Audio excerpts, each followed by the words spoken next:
বদনজরের রুকিয়ার গোসল করার নিয়ম। আমরা অনেক সময় বদনজরে পড়ে যাই। আল আইনু হাক্কুন, বদনজর এটা কিন্তু সত্য।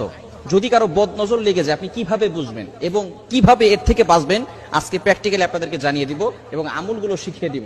আল্লাহর প্রতি বিশ্বাস রেখে, আল্লাহর প্রতি ট্রাস্ট রেখে যদি আপনি পরিপূর্ণভাবে আমল করতে পারেন, ইনশাআল্লাহ আল্লাহ তাআলা এই বদনজর থেকে আপনাকে হেফাজত করবেন।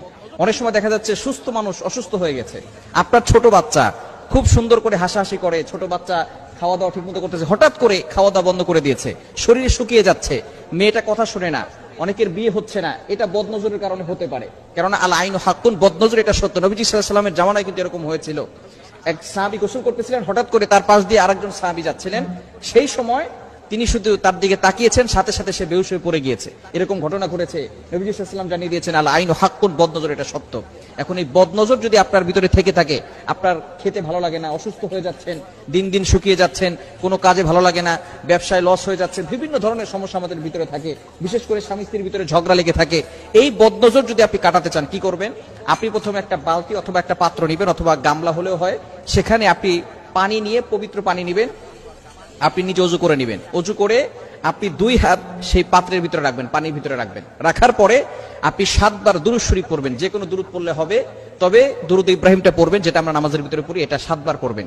এরপরে 7 বার সূরা ফাতিহা পড়বেন, 7 বার আয়াতুল কুরসি পড়বেন, 7 বার সূরা কাফিরুন পড়বেন, 7 বার সূরা ইখলাস পড়বেন, 7 বার সূরা ফালাক পড়বেন, 7 বার সূরা নাস পড়বেন। এরপরে 7 বার আবার দুরূদ শরীফ পড়বেন।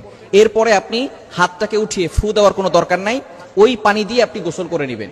ইনশাআল্লাহ আল্লাহ পাক রব্বুল আলামিন আপনার বদনজর দূর করে দিবেন। খুবই চমৎকার একটি আমল। এই আমলটি করে অনেকে ফায়দা পেয়েছেন, আপনিও ফায়দা পেতে পারেন যদি পরিপূর্ণভাবে আমল করেন। তবে অবশ্যই আমাদেরকে খেয়াল রাখতে হবে, টয়লেটের ভিতরে ঢুকে এই আমল করতে যাবেন না। বিশেষ করে বর্তমানে আমাদের প্রত্যেকটা ঘরের সাথে সাথে অ্যাটাচড টয়লেট, অ্যাটাচড বাথরুম হওয়ার কারণে দেখা যাচ্ছে যে আমরা ওইখানে গোসল করি, ওইখানেই টয়লেট করি। বিশেষ করে যদি এরকম হয়, তাহলে আপনি বাহিরের থেকে, অর্থাৎ আপনার রুম থেকে এটা করে তারপরে আপনি সেখানে গিয়ে গোসল করতে পারেন, কোনো সমস্যা নাই।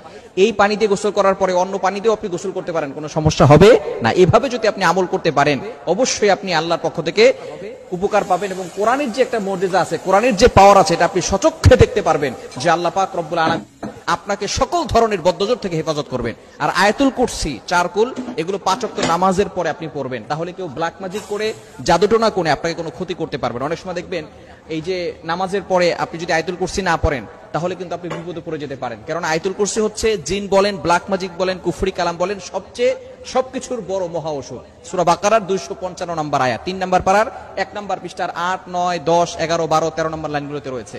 এজন্য আমরা এই আমলটি বেশি বেশি করার চেষ্টা করব।